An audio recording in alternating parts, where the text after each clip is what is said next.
Kaveri lesson 3 मौसी पपीते वाली।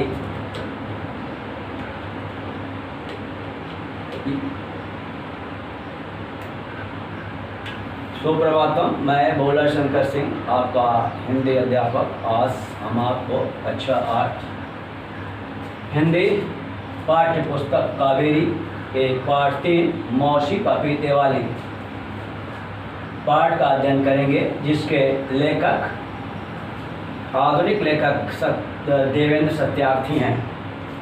तो आइए हम पाठ की ओर चलते हैं और पाठ का अध्ययन करते हैं। सबसे पहले हम पाठ की प्रस्तावना को ध्यानपूर्वक पढ़ते हैं। तो आप लोग पेज नंबर 14 और पेज नंबर माफ कीजिएगा, दूसरा पाठ था पाठ 3 पेज नंबर 22 मौसी पपीते वाली। ये अमृतयान के बिस्तर में निवास करने के समय कालिंदी नामक एक महिला पपीते बेचने आती थी। अमृतयान कोई व्यक्ति है, वह बस्तर में, बिस्तर के जगह बस्तर में निवास करने के समय बस्तर में वे रह रहे थे। एक कालिंदी नामक एक महिला पपीते बेचने के लिए आती थी। तो कालिंदी नाम की कोई महिला है जो पपीता बेचने के लिए आती थी। अमृतयान की बेटी कविता ने उसे मौसी कहकर संबोधित किया। कविता, जो कि बहुत ही अच्छी सुंदर बेटी थी, उसने उसे मौसी कहकर के संबोधित किया, जिसके कारण उसको अंतरंगता बढ़ गई, उसकी आत्मीयता बढ़ गई और वह पपीते बेचने के स्थान पर बिना मोल उसके प्यार में बिक गई। एक दिन अमृतयान ने वहाँ से जाने की बात कही तो पपीते वाली शुबक शुबक कर रोने लगी। अमृतयान के पैसे देने की बात पर उसने कहा, दुनिया के प्यार दुलार की कीमत चुकाई नहीं जा सकती। कुछ ऐसी चीज़ें हैं जिन्हें चुकाया नहीं जा सकता, जैसे प्यार की कीमत नहीं दी जा सकती। इस पाठ का यह सारांश है। इस पाठ के जीवन कौशल हैं विवेचनात्मक सोच, तदनुरूपता, नैतिक मूल्य हैं, स्नेह की भावना, विश्वास और सहयोग की भावना। तो आइए हम पाठ की ओर चलते हैं और एक एक पैराग्राफ, एक एक अनुच्छेद पाठ का अध्ययन करेंगे और उनमें आए हुए छोटे छोटे प्रश्नों को हम देखेंगे कि उनका क्या उत्तर है। तो आप लोग बड़े ध्यानपूर्वक पाठ को सुनेंगे और इसके बाद आप उसका आदर्श वाचन और अध्ययन करेंगे। अमृतयान भी खूब है, हर समय यात्रा करता रहता है। अमृतयान यह व्यक्ति का नाम है, वह यात्रा का शौकीन है। अमृतयान कैसा है? अमृतयान यात्रा का शौकीन है, वह हमेशा यात्रा करता रहता है। पहला प्रश्न यही हो सकता है कि अमृतयान कौन है, उसे क्या अच्छा लगता है? तो अमृतयान एक व्यक्ति है जिसे यात्रा करना अच्छा लगता है। देश का कोना कोना छान मारा, उसे यात्रा करने की शौक थी और वो सारा देश घूम आया। कोना कोना छान मारना तो एवरी नोक एंड कॉर्नर, प्रत्येक कोने कोने में देश के घूमना, अर्थात अधिकांश जगह का भ्रमण कर लेना। देश के अधिकांश भागों का वह भ्रमण करके आया था। विदेशों को भी खूब सैर की। वह देश में ही नहीं बल्कि विदेशों में भी खूब यात्राएं की। बूढ़ा हो गया था पर पैर थकने का नाम नहीं लेते। इन यात्राओं से अमृतयान को तरह तरह के अच्छे बुरे अनुभव हुए। तो वह यात्रा में व्यक्ति को अनुभव होता है। तो जैसा कि राहुल सांस्कृत्यान ने लिखा है कि शहर कर दुनिया की गाफिल, जिंदगानी फिर कहाँ, जिंदगी अगर कुछ रही तो नौजवानी फिर कहाँ। वो घुमक्कड़ी को नगद दर मांगते थे। इसी तरह अमृतयान भी घूम करके प्रत्येक यात्रा से कुछ न कुछ हुआ अनुभव लिया। अमृतयान ने लेकिन पर बस्तर में जो कुछ हुआ अमृतयान उसे आज तक नहीं भूल सका। बस्तर एक जगह है जहाँ वह गया और वहाँ पर जो उसे अनुभव मिला वह उसे उसके जेहन में, उसके दिमाग में आज तक गूंज रहा है। आज से 53 साल पहले की बात है। तो घटना कब की है? यह आज से लगभग 53 साल 53 ईयर्स एगो। एक दिन अमृतयान के पास उसका एक मित्र का पत्र आया। अमृतयान का कोई मित्र ने उसे पत्र लिखा। उसका नाम था जित्तन। तो अमृतयान के मित्र का क्या नाम था? तो उत्तर है जित्तन। वह बस्तर में रहता था। जितन ने अमृतयान को बुलाया था, तुम जाओगे तो बस्तर के वनों में खो जाओगे। उसने पत्र में लिखा, वाह इतना सुंदर बस्तर है, वहाँ पर बहुत ही सुंदर वृक्ष, पेड़ पौधे, बगीचे, जंगल हैं। यदि वहाँ जाओगे तो उसके प्राकृतिक छटा में तुम अपने अस्तित्व को खो दोगे। इतना सुंदर एकांत तुम्हें कहीं नहीं मिलेगा, कहीं ना मिलेगा। बस्तर में जितने सुंदर प्राकृतिक वातावरण है, एकांत है, ट्रैंक्विलिटी है, निस्तब्धता है चारों तरफ, उतना कहीं नहीं मिलेगा। अमृतयान ने उससे पहले बस्तर नहीं देखा था, वह तुरंत चल दिया। अमृतयान बस्तर को कभी पहले नहीं देखा था, इसलिए तुरंत चल दिया। साथ में थी पत्नी देवयानी और बेटी कविता। उसकी एक बेटी कविता थी और पत्नी जिसका नाम था देवयानी। कुछ समय तक वह जितन के साथ रहा, उसने बहुत कुछ दिखाया, सुनाया, उसको घुमाया, तो वह उनके साथ रहा। फिर अलग रहने का इंतजाम हो गया। भाई कितने दिन तक अपने मित्र के पास रहते, अब वो अलग रहने का निर्णय कर लिए। अब वहाँ रहकर कुछ लिखना चाहता था। लेखक सोचा शांति रहेगी तो मैं कुछ लेखन अपना संपन्न कर लूँगा। एक छोटा सा खूबसूरत मकान, सामने रंग रंग के फूलों का बगीचा, फूलों पर उड़ती तितलियाँ, चहचहाती चिड़िया, ऐसा उसने अपने मकान को चुना। बस्तर की सुंदरता देख देख अमृतयान मुग्ध था। वाह कितना सुंदर था बस्तर, उसकी प्राकृतिक सुंदरता देख करके वह मुग्ध था, उस पर मोहित था। सोचने लगा क्यों न इस पर कोई कविता ही लिख डालूं। सोचा कितना सुंदर प्राकृतिक दृश्य है बस्तर का, चलो हम इस पर कोई कविता लिख देते हैं, क्योंकि कविता हृदय की अनुभूति होती है। मन आया और वो कविता लिखने बैठ गया। बस फौरन अमृतयान बस्तर के सीधे साधे प्यारे प्यारे लोगों के जीवन पर एक पुस्तक लिखने में जुट गया। जितना भी लगता तो और भी कुछ लिखना है बाकी है। कभी कभी उसे लगता जैसे बस्तर के लोगों ने कोई जादू सा कर दिया है उस पर। ऐसा मालूम होता था कि बस्तर के लोगों ने उसे मोहित कर दिया, उस पर जादू कर दिया, टोना कर दिया। एक दिन अमृतयान लिख रहा था, देवयानी और कविता आंगन में बैठी थी। एक दिन बस्तर में बैठा अपने घर में, वो अमृतयान कुछ लिख रहा था और उसकी पत्नी देवयानी और पुत्री कविता आंगन में बैठी थी। इतने में एक स्त्री, अब घटना यहीं से प्रारंभ होती है, पपीते बेचती हुई उधर से आ निकली। पपीते लो पपीते, मीठे मिश्री से पपीते, ऐसे पुकारते हुए आई। पपीते मीठे थे या नहीं यह तो नहीं पता, पर स्त्री की आवाज़ में ऐसी मिठास थी कि देवयानी और कविता दरवाजे पर जा खड़ी हुई। उसे देखी, उसकी आवाज़ को सुनी और इतनी मधुर आवाज़ थी कि देवयानी और उसकी पुत्री कविता जाकर दरवाजे पर खड़ी हो गई। पपीते वाली ने कविता को देखा, बस देखती रही। पपीते वाली ने कविता को देखा, शायद उसकी चिर पर कोई चिरपचिता मिल गई और वह उसे एकटक निहारने लगी। उसने कविता को गोद में उठा लिया, उसे प्यार करने लगी, फिर छाँट कर एक पपीता दिया और अपने रास्ते चलने लगी। उसने उसमें एक सुंदर पपीता दिया और चल पड़ी। देवयानी पैसों के लिए बुलाती रह गई, लेकिन वह स्त्री ऐसी चली गई जैसे उसने कुछ सुना ही न हो। देवयानी बोली, भाई आपने पपीता दिया तो पैसे ले लो, चिल्लाती रही, लेकिन उस स्त्री को ऐसा मालूम हुआ कि सुन ही नहीं रही है और चली गई। देवयानी ने अमृतयान को बताया तो वह भी ताज्जुब करने लगा। उसे आश्चर्य हुआ कि आखिर ऐसा कौन सा स्त्री मुझसे परिचित है जो इतना त्याग कर रही है। वह जबकि पपीता बेचती है, बेचना उसका काम है, तो पैसे भी ले सकती थी, क्यों नहीं ली? इस पर उसे बड़ा आश्चर्य हुआ।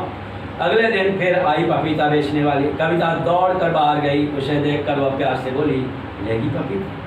हाँ, कल वाला बहुत मीठा था मौसी। अब कविता ने उसे मौसी का संबोधित किया, मौसी कल वाला पपीता बहुत मीठा था। मौसी सब सुनते ही फल वाली फिर उसे प्यार से गोद में उठाया और चूम कर जाने लगी। सहसा देवयानी ने पुकारा, पपीते वाली पैसे तो ले जा। देवयानी ने फिर पुकारा कि आप पपीता दे रही है, पैसे ले लो। पपीते वाली ने पैसे लेने से इनकार कर दिया। नहीं मैं पैसे नहीं लूँगी। उसने कहा, बोली इतनी प्यारी बेटी है आपकी, क्या उसे कोई छोटी सी चीज़ भी भेंट नहीं कर सकती? मैं कहा, बहुत सुंदर आपकी पुत्री है, मैं इसे क्या थोड़ी भी छोटी चीज़ नहीं दे सकती? बातों बातों में उसने अपने बारे में कुछ बता दिया। ऐसा मालूम हुआ जैसे वो अपने बारे में बात करती हुई कुछ बता दी। उसका नाम था कालिंदी। अब उसने उस अमृत्यान के पत्नी देवयानी से उसने थोड़ा परिचय किया और बाद में उसने अपना बहुत कुछ परिचय बता दिया। उसका नाम था कालिंदी। वहाँ से कुछ मील दूर नदी के पार एक गांव में रहती।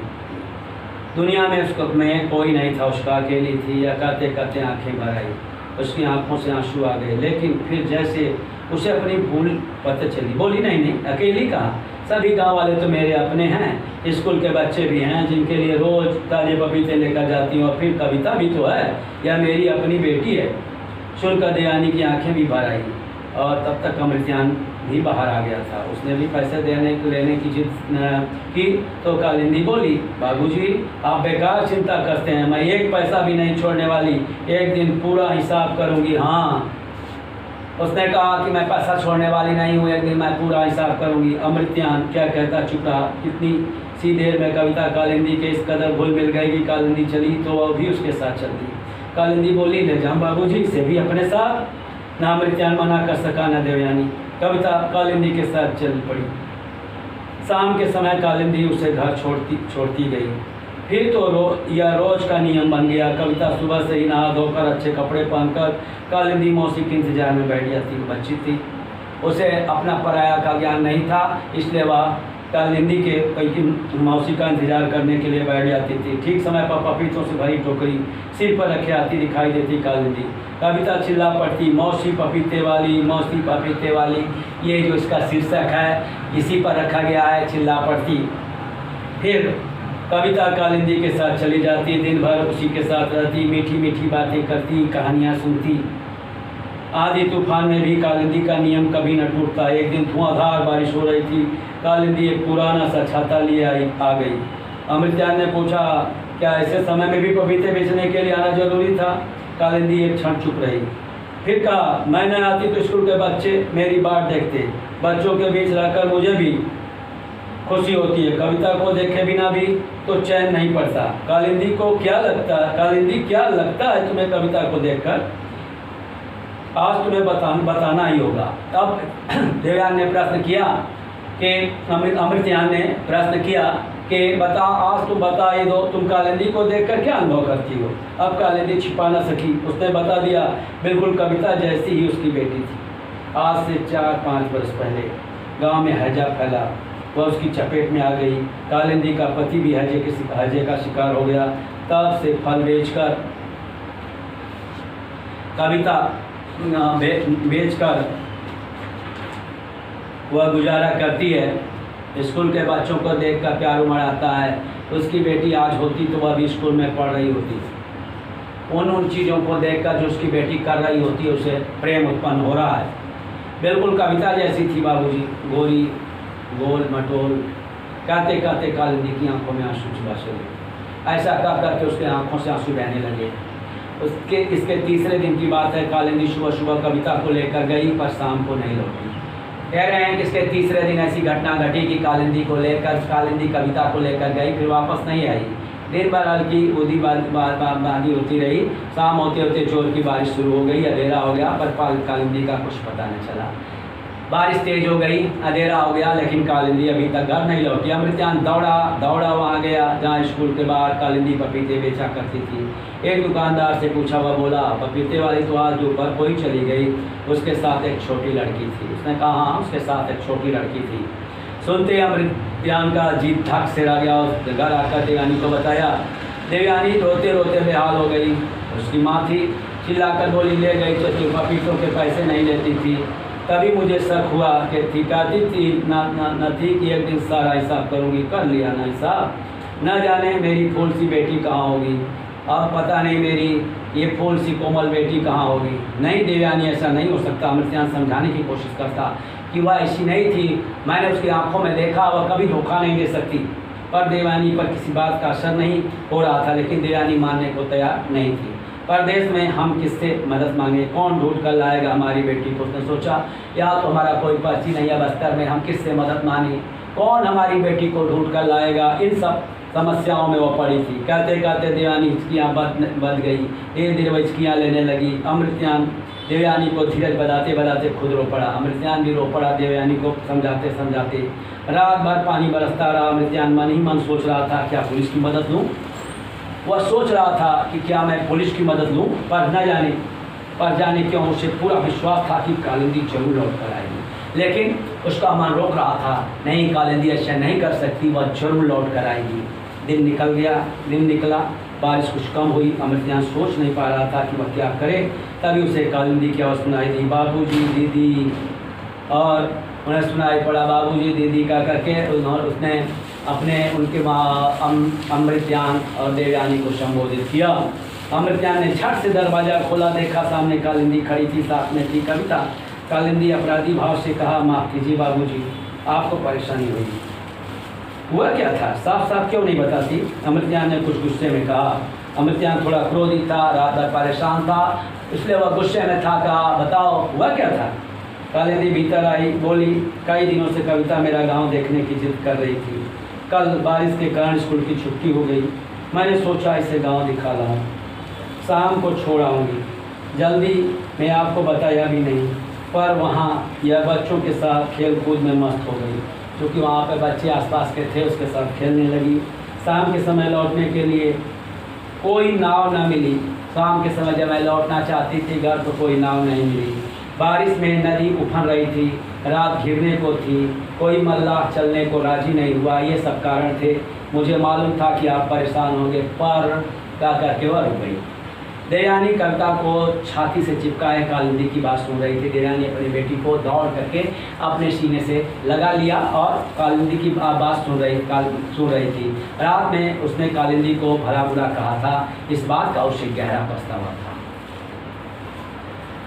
इसके लगभग 1.5-2 हफ्ते बाद अमृतजान के लौटने का कार्यक्रम बन गया। 1-1.5-2 हफ्ते बाद, लगभग 10 दिन बाद उसका लौटने का कार्यक्रम अमृतजान का बन गया। अब सुबह कालिंदी आई तो कविता चिल्लाई, पपीते वाली मौसी आज हम जा रहे हैं। उसने कहा, पपीते वाली मौसी आज हम जाने को तैयार हैं। कालिंदी भीतर आई, उसके चेहरे पर दुख की छाया थी, उसका चेहरा उतर गया। क्या सचमुच बाबूजी आप जाएंगे? अमृतजान बोला, हाँ कालिंदी, किताब पूरी हो गई, अब जाना ही होगा। तुम्हारे बारे में भी लिखा है किताब में। तो अमृतजान बोला कि मैंने तुम्हारे बारे में भी किताब में लिखा है। तो कालिंदी कविता को गोद में लेकर बैठी रही। कालिंदी ने कविता को उस समय गोद में उठा लिया, बैठी बोली, कालिंदी अब तो पपीतों के पैसे बता दो। तो अचानक देवयानी को कुछ याद आया। अच्छा, उसके बालों में उंगलियां फिराती रही। अचानक देवयानी को कुछ याद आया, बोली, कालिंदी अब तो पपीते के पैसे बता दो, अब हम लोग जा रहे हैं, फिर यहाँ आने वाले नहीं हैं, तुमने इतने दिन पपीते दिए, अब उसका पैसा बता दो। अमृतजान ने भी जिद की, उसके पति ने भी जिद की। कालिंदी का चेहरा तमतमा उठा हुआ, लाल हो गई क्रोध से, बोली, बाबूजी पैसे देने ही हैं तो केवल पपीते के क्यों, उन कहानी किस्सों के भी पैसे दो जो मैं रोज़ कविता को सुनाती थी। उस प्यार और दुलार के भी पैसे दो जो मैं माँ की तरह उस पर लुटाती रही। कहते कहते कालिंदी सोने लगी। ऐसा कह करके वह रोने लगी। अमृतजान को अपनी गलती पता चला, धीरे से बोला, माफ़ कीजिए, माफ़ करना कालिंदी, प्यार दुलार की कीमत दुनिया में कोई नहीं चुका सकता। कालिंदी ने एक ताज़ा बड़ा सा पपीता कविता को पकड़ाया और बोली, याद रखोगी ना बेटी अपनी पपीते वाली मौसी को? कविता भी उदास थी, बोली, कुछ नहीं, पर उसकी आंखें कह रही थी, हाँ मौसी जरूर। कालिंदी टोकरी उठाकर चली गई। अमृतजान उसे जाते हुए देखता रहा, पर वह जानता था कि कालिंदी रो रही है और उन पर तीनों की आंखों और उन तीनों के भी आंखों में आंसू तो थे और वह तीनों पुत्री माँ और अमृतजान भी रो रहे थे। तो ये यहीं पे यह पाठ समाप्त हो जाता है। तो आप इसका शब्द आप देख लें, मुग्ध, अट्रैक्ट, मोहित, ताज्जुब, सरप्राइज, आश्चर्य, सहसा, सडनली, अचानक, बेहाल, इन बैड स्टेट, ये बुरा हाल ऐसा है। तो ज्ञान मंजूषा में कुछ दिया गया है, इसे भी आप समझ लीजिए। अंकों में भी संस्कृति झलकती है यहाँ, तो आप इसे भी एक बार देख लीजिए। एक कौन होता है? परमात्मा, अल्लाह, ईश्वर, गॉड के नाम से जानते हैं, पर है एक। 2 पक्ष होते हैं, तीर्थ पक्ष और शुक्ल पक्ष। 3 काल, भूत, वर्तमान, भविष्य। 4 वेद, ऋग्वेद, सामवेद, अथर्ववेद, यजुर्वेद। 5 तत्व, पृथ्वी, आकाश, जल, अग्नि, वायु। 6 ऋतुएं, वसंत, ग्रीष्म, वर्षा, शरद, हेमंत, शिशिर। 7 सुर, षडद, ऋषभ, गांधार, मध्यम, पंचम, दैवत, निषाद। 8 धातुएं सोना, चांदी, तांबा, रागा, जस्ता, सीसा, लोहा, पारा। 9 रस, शांत, श्रृंगार, करुण, हास्य, रौद्र, विभत्स, भयानक, वात्सल्य, वीर। 10 अवतार, मत्स्य, कूर्म, बरा, नरसिंह, वामन, परशुराम, श्री राम, श्री कृष्ण, बुद्ध और कल्कि। तो इन्हें हमें याद करना है। तो आप इस चीज़ों को अच्छी तरह याद कर लेंगे और हम समझते हैं कि आप पाठ का अच्छा तरह अध्ययन मनन कर चुके होंगे। तो अमृतयान का स्वभाव कैसा था? घुमक्कड़ स्वभाव का था। वह देश विदेश की यात्रा कर आया था। उसकी पत्नी का क्या नाम था? देवयानी। उसके पुत्री का क्या नाम था? कविता। वह उसके किस मित्र ने बस्तर के लिए बुलाया? जित्तन। वह बस्तर में जाकर क्या देखा? उसके प्राकृतिक दृश्य को देखा और वहीं पे कुछ दिन रुकने का निश्चय किया। कुछ दिन वह पहले कुछ दिन कहाँ रहा? अपने मित्र जित्तन के साथ। फिर वह कहाँ रहने का निश्चय किया? फिर वह अलग से कमरा लेकर रहने का निश्चय किया। उसका कमरा कैसा था? बहुत ही सुंदर था। सामने बगीचे थे, रंग बिरंगे फूल खिले थे। उसमें तितलियाँ जो था इधर उधर भ्रमण कर रही थी, घूम रही थी। बहुत ही सुहावना दृश्य था। इन सबको देखकर अमृतयान को क्या करने का मन किया? इस सब दृश्य को देखकर उसे कविता लिखने का मन किया। वह क्या सोचता था? वह सोचता था कि अभी मैं बस्तर के बारे में और कुछ लिख सकता हूँ। एक दिन क्या घटना घटी? एक दिन अमृतयान कविता लिख रहा था कि बाहर किसी पपीते वाली ने पपीता बेचने के लिए पपीते लो मीठी मिश्री से पपीते, ऐसी आवाज़ लगाई। आवाज़ को सुन करके कौन प्रभावित हुए? आवाज़ को सुन करके अमृतयान की पत्नी और उसकी पुत्री कविता प्रभावित हुई। पपीते वाली ने जब कविता को देखा तो उसे क्या अनुभव हुआ? तो अमृतयान जब पपीते वाली ने कविता को देखा तो उसे अपने पूर्व किसी परिचित की याद आ गई। शायद पाठ को पढ़ने के बाद आप बता सकते हैं कि उसे अपनी पुत्री की याद आ गई। और इसके बाद उसने क्या किया? उसने पपीता एक मीठा सा उस कविता को छोटी लड़की को दे दिया और उसे गोद में उठा लिया। इसके बाद चली गई। इसका क्रम कैसा रहा? इसका क्रम इसी तरह चलता रहा। अंत में उसने ऐसी उसके साथ मित्रता की कि रोज़ उसे अपने साथ ले जाती थी, अनेक प्रकार की कहानियाँ सुनाती थी, फिर उसे वापस लौटा देती थी। एक दिन की घटना क्या घटी जिससे अमृतयान और उसकी पत्नी प्रभावित हो गई? एक दिन ऐसा हुआ कि कालिंदी कविता को ले गई, फिर वापस रात को नहीं लौटी। ये लोग दोनों पति पत्नी काफ़ी परेशान रहे। शायद वह उसे लेकर के भाग गई, लेकिन अचानक अगले दिन जब वह वापस लौटती है तो उसे देख कर के वे खुश हो जाते हैं। अंत में जब अमृतयान ने जाने का निश्चय किया तो इसे सुन करके उसके पपीते वाली मौसी के ऊपर या कालिंदी के ऊपर क्या प्रतिक्रिया हुई? कालिंदी ने जब सुना कि अमृतयान और उनका परिवार जा रहा तो वह बड़ी परेशान हो गई, उदास हो गई और अंत में उसने एक सुंदर पपीता दिया और फिर रोते हुए चली गई। तो ये एक था कहानी का सारांश और प्रश्नों के उत्तर। आप इसे अच्छी तरह पढ़ें और शब्दार्थ को लिखें। अभ्यास प्रश्न अगले दिन।